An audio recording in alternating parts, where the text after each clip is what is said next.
You good, Korzana? Yeah, bro, it keeps making me fucking... Look at this shit! Yeah, dude, it's just like flashbanging. What is that? It's your ghost.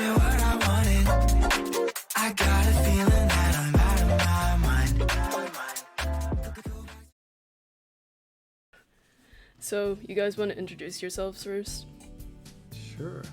I'm Korzana. I've been making music for like 8-9 years, I guess.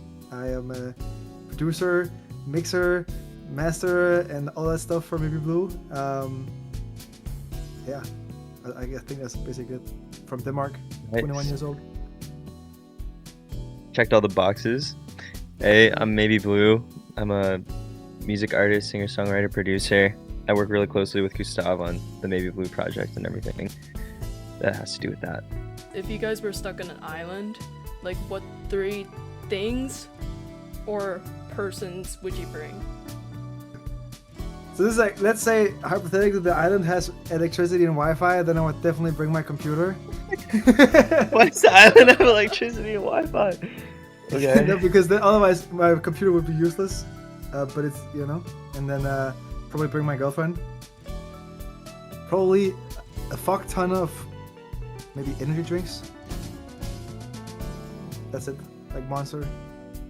Official answer would probably be my partner, Sabrina, our main Goomies, and then our 2 cats, Goomy and Exo, and then we'll figure the rest out.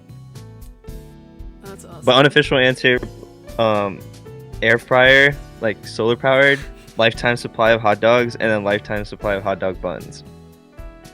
That's crazy. Wait, do you like have a thing for hot dogs? Yeah, I feel like they always like, it is never like the best food, but it is never the wrong, like it's never the right answer, but it's never the wrong answer. I don't know if that makes sense. Always do what it needs to do for me. Very, very American. So, Yeah, you're right, I guess. how did you guys meet? Oh, that's a Damn. crazy question. The love So- story of the century, bro. Yeah, crazy lore. I don't know if everyone here. Oh, I don't know if you're familiar with James Ivy. Do you know who James Ivy is? The artist. Yeah. So I'm a big fan of James Ivy, and I think at the time I was promoting Chaser. Chaser was coming out or had released, and you know, you do the thing every artist does, where you go into all the discords you have, try to find all the hashtag self-promo channels, and you just like throw it on there. And I think I just like sent the link in there, forgot about it. 1 or 2 people heard it, but then Korzana ended up like finding it through there and messaging me, and like we kind of started like sharing our work and like seeing what we could do, and then eventually we started working together that way. Yeah. Yes, I found that James Ivy through like Porter Robinson, because I saw him Porter live like on the Nurture tour in Copenhagen. So if I'd never went to that show, and then I would have never met. It's kind of crazy, because I Dang. would never have found out who James Ivy was, and then, you know. So we owe it to Porter Robinson, is that what you're saying? That's what I'm saying. That's our matchmaker. Related to like the time zone thing, how does that work for you guys? Because I know you guys have like quite like a difference.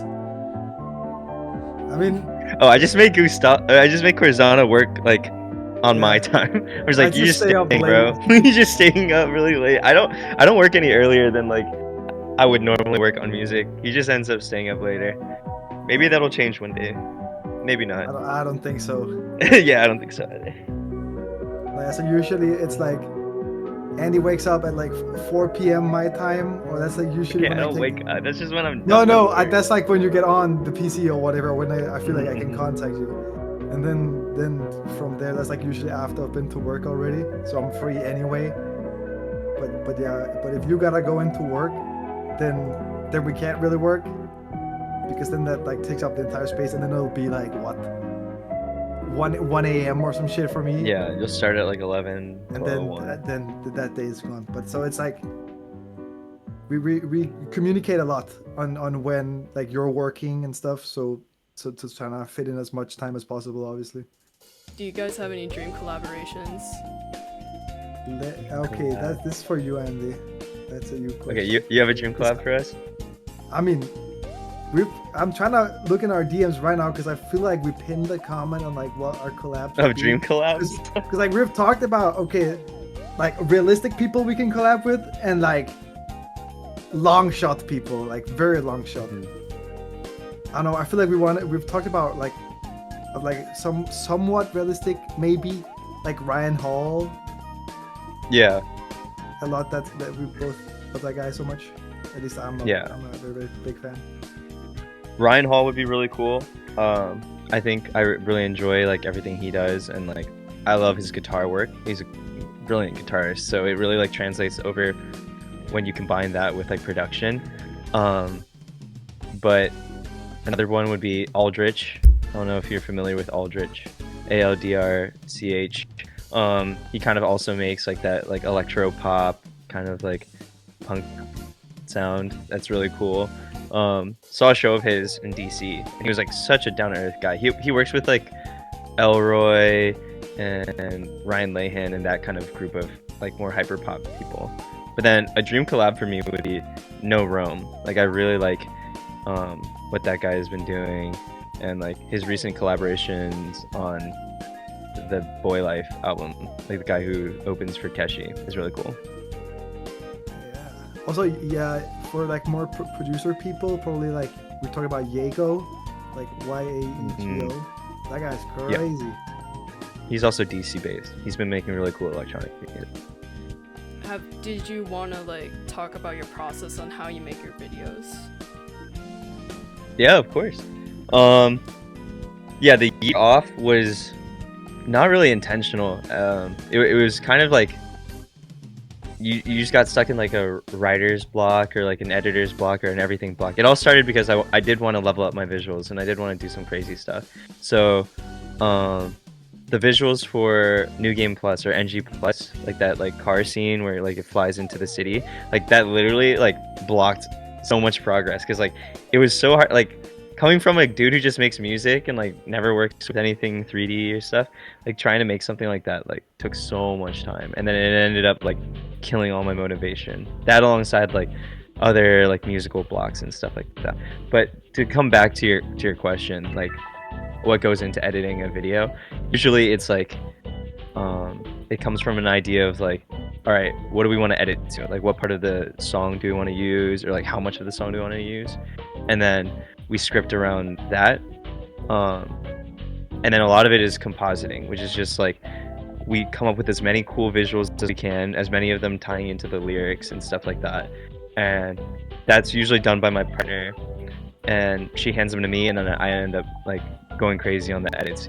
I've been a big fan of DaVinci Resolve for all of that. But yeah, I think the process, okay, other than just like simple things like application, I think I go into a project much more open to like following like whatever thread like pops up. Like before, it was very much like I need to come up with some crazy chord progression, or not even that crazy, and then I need to like follow that until the song is done. But now I go into it, and sometimes I'll like throw random sounds like into like anything, and then eventually something comes out, and I'm like usually pretty happy with whatever that something is. Whereas before I'd be like, no, that's not the exact thing that I wanted. Now I'm just like, oh cool, like I would have never thought of that without, you know, just throwing stuff at the wall and seeing what sticks. So I think I feel a little bit more experimental. I feel a little bit more confident in my ability to like pull meaning out of that like randomness, as like in comparison to before, where as soon as like the project or like whatever song I was making started sounding like not it, I would kind of just like give up on it. But now I'm like, all right, if I just keep working, I can find a way, like I can find the light at the end of the tunnel. I'm aware that you've been remixing for a very long time, and you've been a producer for a little while, and I was wondering how you got into that role. Music in general, I don't know. I feel like I've just, you know, because I'm an EDM producer. I guess that's where it all started. Started with my friend back in when I was like maybe like 11 or some shit, showing me NCS, if you know what it is. Like it basically NCS, you know, has all the gaming montage songs from back in the day. I would watch that and listen to them, and I actually like it, and that would just become my music like taste. And that would kind of just stick like the next following years evolving into like Monster Cat, and I'll get way more like in touch with it. And then I was like, okay, let me just learn it myself how to do this shit, because I thought it was so cool. So I started watching, like, I think that's how every producer probably starts, is watching tutorials and shit on YouTube, like Aces to Aces, Wobix. Yeah, those were the two goats back then. But yeah, I just kept at it, I guess. Got on Discord, talked to people, got more connections. And then I found this, or I don't know what side you're on for you, but I found Annie on Cesari, as Bro mentioned earlier. And then I don't know, I just saw so much potential in Bro, not to glaze too much, but I was like, this guy's gonna go big. I want in. I know what I can do for this guy, and then we just became a team, I guess. So yeah. Do you have any memorable pieces that you created? I mean, for myself, I mean, everything, okay, not everything that's on my Spotify, that's a lie. Everything with above 100k streams are very memorable to me. That's it, because everything else is ass. I mean, I still have it up, but some of them are the worst ones I've recently taken down, because I'm like, usually I believe in that, to have it up for the sake of it, to show, okay, this is how far I've come type shit, but also no, because some of it was like so fucking ass, like, holy, yeah. But I've had my own alias on a pause for a while, because I've been on the maybe blue grind, but hey, it's not like I don't make music and they don't shake your head. It's not like I don't have bangers. I'm saying you gotta drop. Yeah, but you gotta drop all this. I could talk about he has a lot of songs for hours about because the thing is, EDM music is so much different releasing wise from everything else, because like usually you don't submit a pop record to some label and like, okay, sign this one song, or release them to like the labels that do like individual songs, not deals. But that's how EDM works. So you gotta find a label for every single song you have, because I don't know, self-releasing just isn't worth it, because it's not for everybody, I guess. Like the market of people in that specific genre is not that big compared to like a pop song or whatever. So that's why it's harder to release stuff, at least for me. I know you mentioned earlier, maybe Blue, that you have pets, and I know you also have a pet as well, Korzana. Do you want to talk about your pets? Bro, I fucking hate my dog. Fuck Zeus right now. His name is Zeus, and I'm mad at him today because on our walk, I'm the guy that walks in like the long walk in the middle of the day, and he's a hormonal fucking teenager right now. So he's pulling on the leash too much. He's a British Labrador, he's a strong dude, and he's trying to kill every dog he sees. And that's not cool. So we had a little scene where I come walking on like a little path here. He's a little dude. It's off the leash, like this small. It's a tiny dog, can't do shit. It looks like an old dog or whatever, and it just stops. And so this thing where he lays down, all friendly and shit, and Zeus comes close, he jumps up into your fucking face and starts to kill you. So he's laying there, and then their owners are like leaving, like, come on, everybody stands there, just looks and starts like running past Zeus. As Zeus goes in range, this fucking guy just starts going crazy at him. So I had to tell him off and just yell at him. He's a tiny dog, what the fuck is he gonna do? Nothing, Andy, tell me about your fucking cats, bro. Sorry. That was a lot, bro. Nah, I'm sorry, I had to do a little story time. That guy's crazy. No, that was good. That was a good story time. Yeah, I got two cats. First guy, his name's Gumi. He's a tuxedo cat. He's the older one, and he is my adoptive son. Came from my partner from before we met. Love that guy. He's kind of a goober. Both my cats are pretty like super chill with people. They just like hang out and like vibe all day, which is really nice because I think I'm pretty low key like that in the day to day. Second guy, his name is XO. Me and my partner got him together. It's short for Exodia, the Forbidden One, like the Yu-Gi-Oh card. But his name is just XO, and he's a little black cat, and he's pretty skittish, but like super chill. Like he wouldn't and can't hurt a fly. Like if you play with him with like a laser pointer or something, like he's so slow to like get it that I think in the wild he would starve to death if left to fend for himself. But yeah, love those guys. You wanted to plan to potentially have like live concerts or performances, and I know it's like hella expensive, especially right now. But are you guys still like thinking and considering that? I've been good question, because we've been ramping up our planning around that. Um, I'm in the process of like reaching out to like local gigs in order to like book a show, because I'd love by the end of this rollout to be able to play out our album in full, like in front of like friends and family, and like host people on the East Coast. So that's in talks. I got to start practicing live. You know, you can't flop on a live performance. And I think I've always like throughout my entire music career, like from the beginning when like we weren't really anything yet, people have always been like, "Oh, do you want to perform live?" But I think I've always had like a mentality where I wanted to kind of skip the open mic or skip the like really low level karaoke bar type stuff, and just like bide my time until I knew that I would have, I don't know, like 50, 100 people for a show guaranteed, and that's when I'd want to do like a show, because I don't know, I'd feel pretty embarrassed if like I came out and there's like 3 people. But I think the time is coming. We got to practice really hard. I really want to put on a big show. I'm inspired by, you're familiar with Aries, right? Yeah. So like when Aries first came out, like when he first started like playing live shows, it was very obvious that his intention was to put together like a really good performance. Like he was very, like that was his main motivator for making music, and you could see it in his shows. And so like I'm very inspired by that, and hoping that like by the time it comes around, like I hope the next year we play live, we put on a show that's like way worth everyone's time and money, and it's like a spectacle, as opposed to like getting up there playing like the background instrumental in my song, and then I just stand up there and like jump and stuff. Like I want to do more visuals, like effects, everything. Fireworks. Yeah, if we can do that. I mean, I'm just thinking about, okay, will I have the money to pull out the US to the US? That's my main concern here. Everything else is oh yeah, actually, so both, I think, I don't know, but I think both you and I, Andy, didn't know jack shit about performing live and how that shit worked. So we actually got help from some of the boys, for, you know, West of Eden, those guys. Yeah. Yeah. They helped. They June actually helped me out.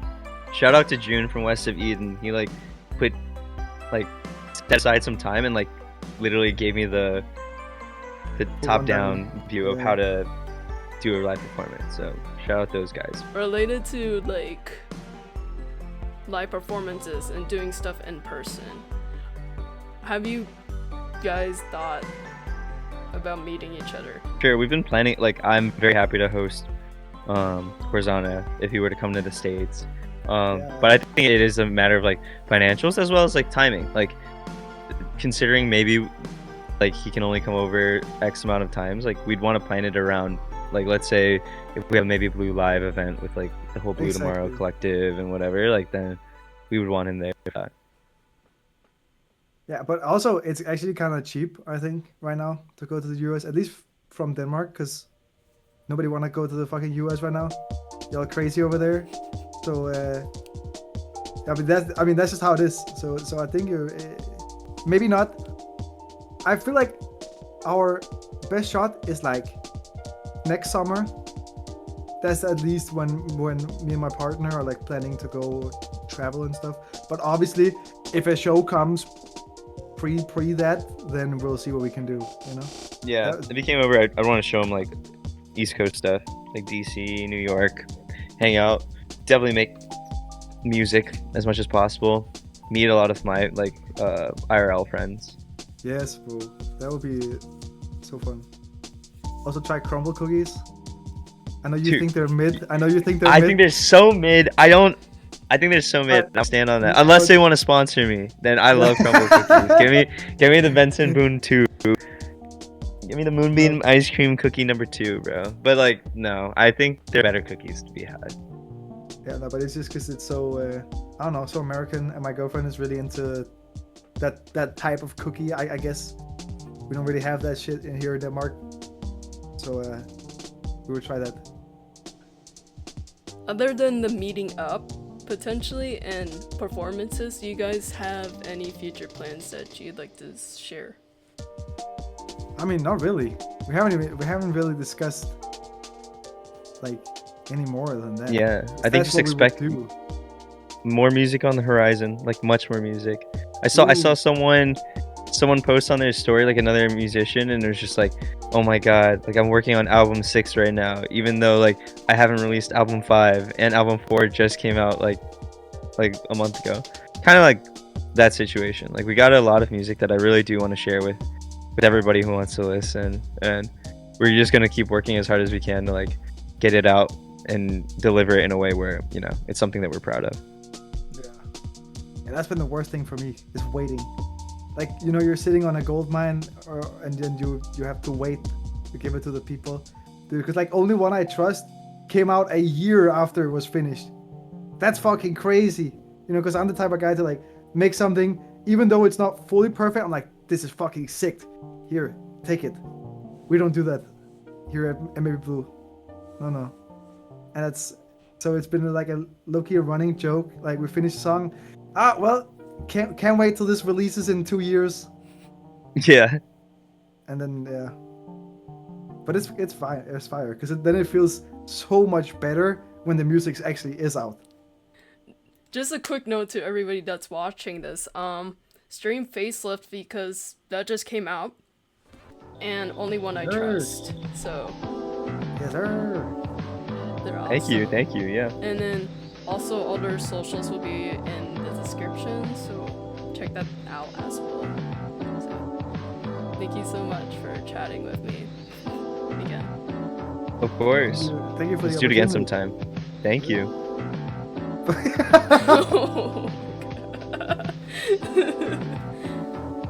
Damn. Now which one is that?